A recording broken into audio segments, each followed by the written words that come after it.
Amanda. How are you? I'm good. How are you doing, Chrisanthi? I'm really well today, thank you. And looking forward to talking about this topic of anxiety and trauma. We've had a few anxious moments trying to get this recording done, haven't we? We have, and looking at the calendar, this episode is actually going to be airing on one of the days of the year that it has the highest level of anxiety attacks, which is actually USA's Thanksgiving Day. Wow. Yeah. Okay. So, Maybe we can talk more about that as we go. yeah. Yeah, it's been kind of weird trying to get together just to make this one happen. And a lot of people don't realize this since our podcast airs every 2 weeks without fail. That sometimes we try to record every single week, but every now and then we just get a little behind and things get a little anxious for us because we're like, we got to get this done. But as anybody can see, you have a brand new headset. So we've had some audio stuff going on. My microphone went out. We've had personal stuff come up in our lives. It's been a wild ride. It has been a wild ride, and I'm glad we're finally here and we are recording. Yay! Woo-hoo! And we also have these brand new snazzy backgrounds, and this is our first ever video podcast. Yeah, it is actually, isn't it? It's Yeah. exciting. Yep, Yeah. this is the one. So people can see that we have our brand new branded backgrounds here. Mine has my name on it. Yours has your name on it over there. Yeah. I'm just It's so pointing in every cool. direction because I don't know which way it's going to look for them. It's to be over here. Oh, okay. I think we need to start getting serious. So, um, We today's must. topic is about anxiety and trauma. So, I was hoping that you'd start us off by just explaining to everybody what that means. What is anxiety in relation to trauma? So anxiety attacks tend to occur in a response to stressors. So things like trauma triggers. They can build up gradually, and panic attacks can occur completely unexpectedly and abruptly. Um, and while this can indicate some kind of an underlying health condition, what we're talking about today is specifically panic attacks as they relate to um, PTSD and trauma. So, Mm, I mean, mm, you hear people talk about panic attacks all the time. This is really, really common. A lot of people bring it up, and oh my gosh, I have anxiety and I've got depression. And I want to say first, very clearly, that if you believe you have anxiety and depression, talk to somebody about it. Get mm. medically diagnosed. You don't want to go around diagnosing yourself because we can end up putting chemicals and substances in our bodies to counteract these things that we don't actually need. Exactly. Yeah. Yeah. So, one of the things that I thought I might add in there is that with traumatic events, they actually can change the way our brain works. And therefore, we can become more susceptible to anxiety attacks as a result of traumatic events. So, yeah, just thought I'd add that one in. And Next question. Yeah. there's a few different conditions. So when it comes to anxiety attacks too, so there's a couple of different things that we can look at. There's of course the generalized anxiety disorder. There's also a separation anxiety disorder. And what most people don't know is that agoraphobia is considered an anxiety disorder too. Mm, This is somebody with agoraphobia who does not have a panic disorder. Post traumatic stress disorder can often have panic attacks. They don't have to have an outside trauma. They've already got internal trauma from experiencing this fear. mm, mm, exactly. Yeah. So, one of the next questions I had for you is how does it actually manifest? Like what can we experience within ourselves when we're experiencing a trauma, a traumatic anxiety attack? The first one I'm That going wasn't very clear. to the first one I'm going to bring up is one I am personally incredibly guilty of: not answering the phone or avoiding making calls. I Mm. hate talking on the phone, and I do have an incredible amount of anxiety that's built up around this.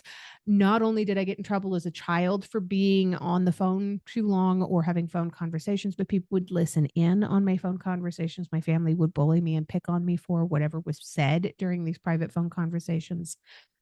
I ended up working as a telemarketer for a little while. So that coupled with the early childhood stuff Mm. about being on the phone, I don't like being on the phone anymore. It's like one of the worst things in the world for me. Another sign is when you find yourself shutting down or being really silent during group events or social settings. And I found myself doing that at an event I went to this past Thursday. And I pulled myself aside and said, Self, you need to not do that. You're here at this specific event because you know that you need to talk to these people. Get out there and go talk to them. So you can Mm. counteract this stuff when you're noticing it, but you have to recognize it as being a problem first. You can also find yourself being really nervous or uncomfortable when someone sits too close to you. I'm guilty of that Mm. one too. Mhm. Mhm. Um, you can find that you need to sit in a certain place or area of a restaurant. So to put that in context, if you refuse to sit with your back to the door, Mm. this is an anxiety sign. Yes. It's the same thing Yeah. with needing to sit near an exit if you're at a social event, or staying near the exit or staying near the food. I'm also guilty of that. Food is a comfort. We reach for food when we don't know what else to do with our hands and mouths. Mm. We're in this Mm. great big huge setting. We've got all these people that are talking and wanting to interact with each other. I'm stuffing my face. It's terrible. Overeating and over drinking is also, both of those things are signs of anxiety attacks or Yeah. anxiety in general. And I'm really bad about those too. Becoming instantly nervous when someone is knocking at your door, when you're not Mm. expecting them or they're not invited over. Oh, absolutely. Pretty much every single person that I know knows not to come to my house unless I'm expecting them. Yeah. And constantly apologizing for things that aren't even your fault. This is a huge red flag for anxiety, too. Um, and this one falls under hypervigilance, but also it is a sign of anxiety when you have a Mm. heightened startle reflex. Mm. Mm. People that are hypervigilant, they jump, easily startled. That is a sign of anxiety. Yeah. Not wanting to have people over to your house because you can't control when they do or do not leave. This is a sign of anxiety. If you think about it and you're like, I don't want them to come over because I have no idea how long they're going to stay and how do I kick them out and I don't know how to tell them no. This couples well with not having healthy boundaries and being more comfortable around certain people than others. Let's say you and I are in a room. I'd be just fine hanging out with you. Put me in a room with somebody I don't know as well, I want to Mm. leave. Mm. I'm Mm. done here. I'm good, thanks. So I still have a lot of signs of anxiety. Thankfully, they are somewhat controlled because I have done enough research into them at this point that I can recognize them when they start coming up. And I understand that this is something that I need to fight back against and really combat to kind of retrain my brain. But I mean, with this episode specifically airing on Thanksgiving here in the USA, it's also really important to recognize that pretty much every single one of those things that I just mentioned are going to be coming up for somebody. Mm. Mm. Yeah. And I think one of the really important things is that for listeners to understand is that you've been able to identify these things within yourself. So hopefully, just by raising these points, people would be able to identify those things within themselves and be able to do something about it. Like you said, you took yourself aside for a moment and had a serious chat to yourself about getting back in that room and interacting with people, and it's finding those little tools and strategies that actually help us all individually because we all deal with things in a different way. Right. So, yeah. Yeah. Just take yourself aside and say, self. And remember that it is okay to have those healthy boundaries. If you're one of those people where you feel really uncomfortable when this person is sitting too close to you. It's okay for you to get up and move. Mm-hmm. Don't huff and puff about it, because they're not going to have any idea what's wrong with you because they just took a seat. Or you can actually, communicate with them. Use the 3 standard filters that I constantly talk about. Is it kind? Is it true? And is it necessary? It is necessary because you're feeling very uncomfortable. This is a boundary for you. Is it kind? It might not be kind, but make it as kind as possible. And is it true? Yes, it's absolutely true that you're experiencing some anxiety, but still, make it as kind as possible. And you can tell that person, I'm so sorry, I don't mean any offense, but I'm kind of guarded about my personal space. I'm going to move over, but I don't want you to be offended by that. Yeah. And it's important, isn't it, to also maintain that social etiquette, those manners, and be mindful of other people.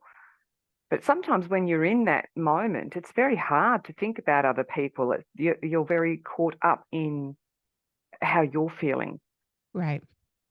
But Absolutely. and it comes with practice. Yes. Yeah. Yeah. And it can take a long time to really get the kind of practice that you really need to establish what it is that you'd figure out what it is that you're needing. What's going to make you more comfortable? I mean, the second point that I brought up was shutting down or being really quiet during group events or social settings. I mean, here in the US on Thanksgiving, most people are with people, like large groups of people. And if you find yourself shutting down and being really silent during these events, that's okay. But recognize that you are still in this large group setting. And sometimes what you need in that moment is to step away, take a few minutes to yourself, not on your phone, put the phone down, but step away for a couple minutes, take a couple of deep breaths, use the 5 senses techniques to help yourself ground one more time. And then go back into that group. Look around the room.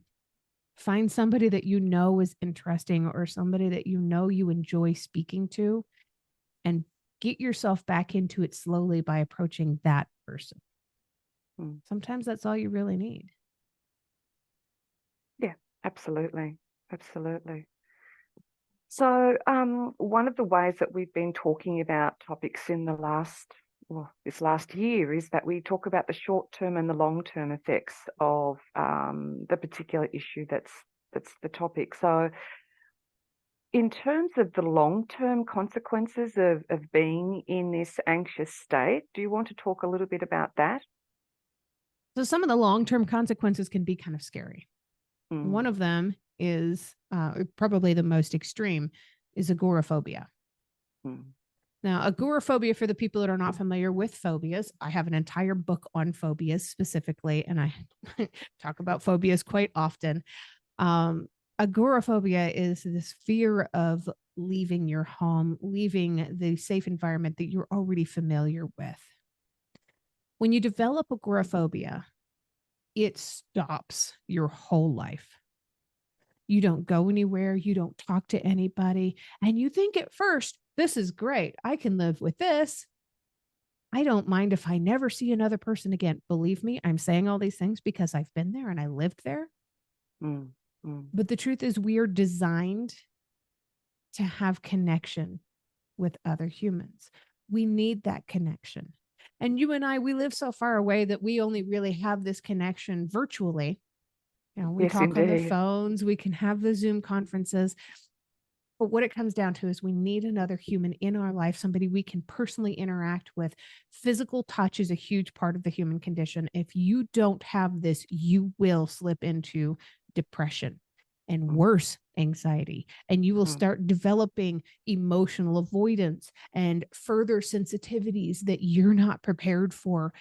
You can start becoming more aggressive when things frustrate you, and you start displaying a lot more of these long-term consequences from all of these other trauma reactions that we've been talking about, and a whole lot more that we still have coming. Agoraphobia and not dealing with anxiety attacks can leave you with severe nightmares. You're not having your brain stimulated in any way during the day. I know from personal experience that if your brain is not stimulated during the day by some kind of an interaction, your nightmares will take revenge on you. Yes, I've been there.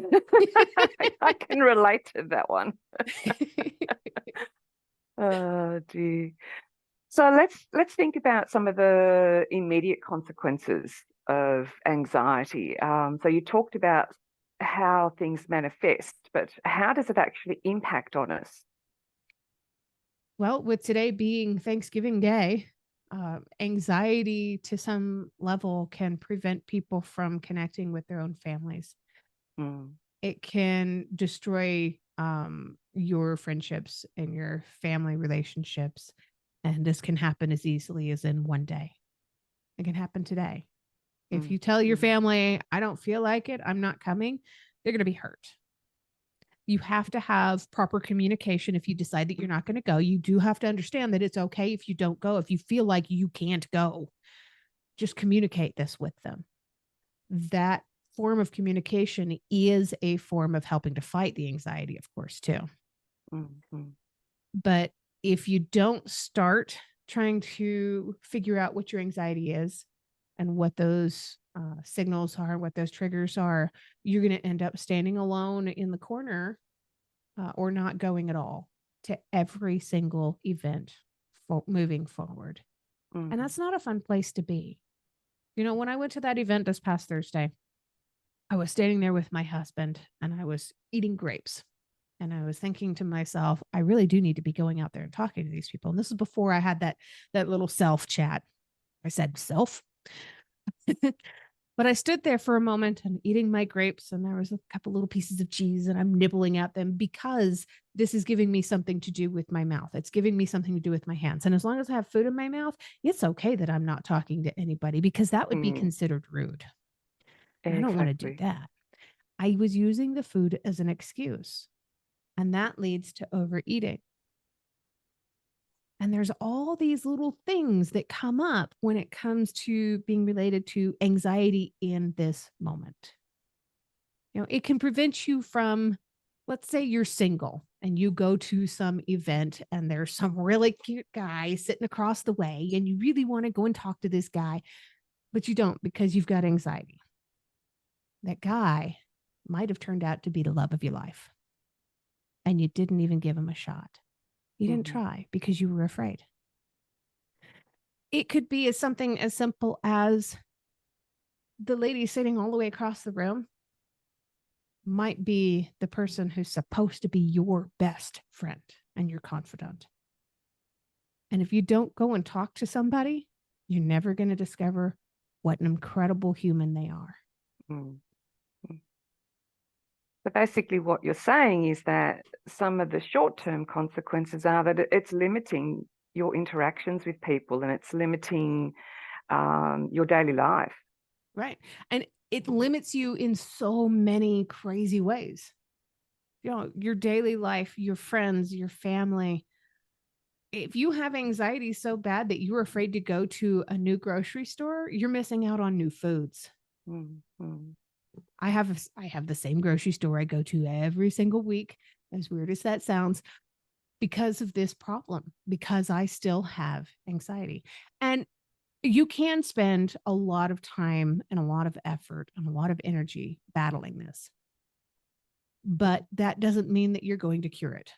mm, There's no magic wand, there's no one size fits all cure. It is what it is. It exists in your life. It exists because something happened.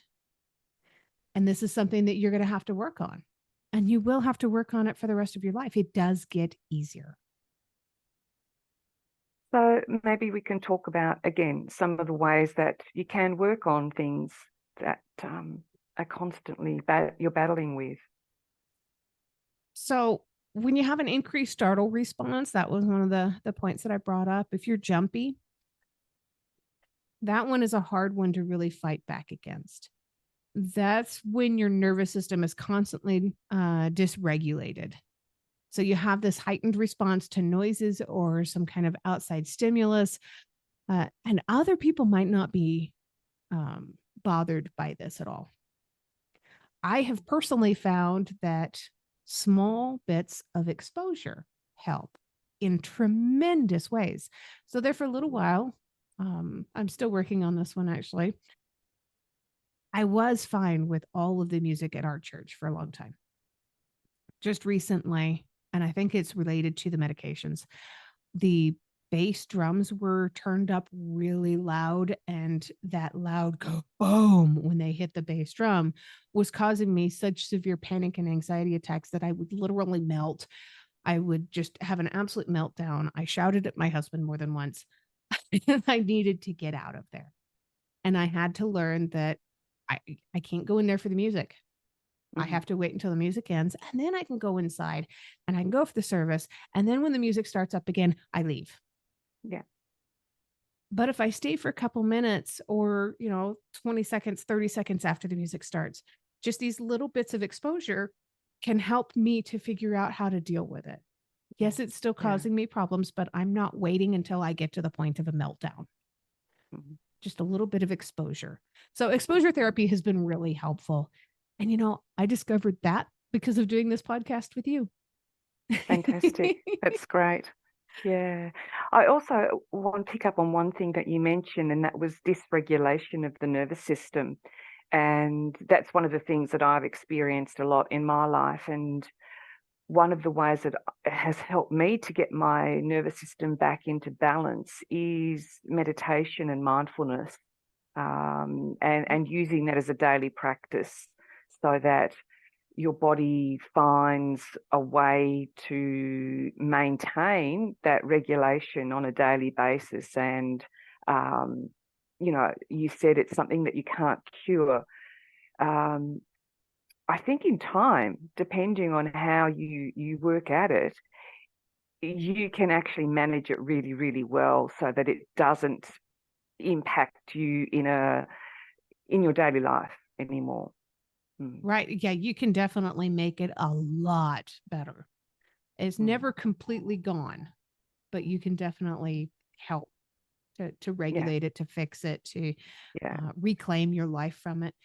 And just remember that it may rear its ugly head again at some point. But at that point, you've already learned so many different coping mechanisms, and you recognize what it is, that when it does happen again down the road, you're going to be so much better equipped to deal with it and to fight it mm, away, fight it mm, back, and push it away from you and go, no, you don't control me. You don't own me. I own me. yeah, yeah. And that's a really great point that you raised, that it's about control and feeling a lack of control for a lot of people that experience anxiety.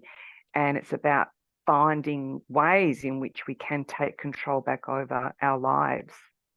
Right. We had an episode back on July 11th about the need for control. Mm, And we mentioned something about anxiety even in that episode. So a lot of this stuff really does overlap. We do have this need for control. And there's so little that we can control in our lives, that when we can find something like these coping tools to be able to fight back these trauma responses, it's really important to recognize them and work at them, to remember them so that we can use them. We're not going to be able to control what causes the trigger, but we can control to a degree how we react to it. yeah, exactly. And I think, again, another great point that you've brought up, Amanda, because life happens, things happen around us, and we actually don't have any control whatsoever on what happens around us. And sometimes for people who experience anxiety and who've had really, trauma reactions in their lives, um, that need for stability and consistency is a great need. But one of the things that we have to come to terms with is that there is no guarantees in life that everything's going to happen smoothly, and more than likely it isn't. And it's our responses that are important, and that's actually what we have control over. So learning strategies is so important. And maybe you can tell us a little bit more, because you've got some really great strategies that you use on an ongoing basis. So what would you recommend would be great for specifically for trauma? For anxiety, rather. Biggest one, honestly, is the five senses technique. And I know we've talked about that a lot, but just the other day, a friend of mine on Facebook was saying that they were having a pretty nasty problem with their anxiety. And they were trying to figure out what to do. How do I deal with this? I need to calm down. I don't get it. Why is this happening to me? And I could read right between the lines where everybody else was going, oh, just watch a funny movie. That's not going to help. That is not going to help right now. You need help right now. The best way is through the five senses technique. And for the people that aren't familiar with that, that is, what are the five things that you can see? What are the four things that you can feel? Three things that you can hear? Two things that you can smell? And what's one thing that you can taste? Think about these things. Take the time to pick them out. Right now, I'm tasting oranges because I had oranges right before we started because yum. But take the time to go through the five senses technique. This is going to help you reground yourself. Recognize that where you are and what you're going through is not a dangerous situation. If it is a dangerous situation, get out. Call 911. No matter what. I don't care if you think this doesn't sound like something I should call 911 for. If you're in a dangerous situation, it is. 999 in the UK. Is it the same in Australia? Australia is 000. 000. I like that. Very cool. And another one of my favorite grounding techniques for when you're having anxiety attacks is deep breathing. Yeah. So some of the medications that I'm on right now, because of my whole huge laundry list of medical problems, some of my medications do cause heart palpitations and anxiety attack. And we talked about heart palpitations back on October 31st was that episode. When this happens, take a moment to go through deep breathing exercise. For the people that aren't familiar with that one, you want to think about the muscles in your body and think about how they're tense and find somewhere free of distractions. Obviously, I'm constantly distracted, so that's not easy. Sit down where you can be comfortable. Lie down if you have the option. Put one hand on your chest and one hand on your stomach. And breathe. Take some deep breaths. We're going to have to leave it there. Thanks so much for a wonderful day interaction with you about anxiety, and I hope our listeners have actually learnt some really positive techniques to deal with their own anxiety. See you next time.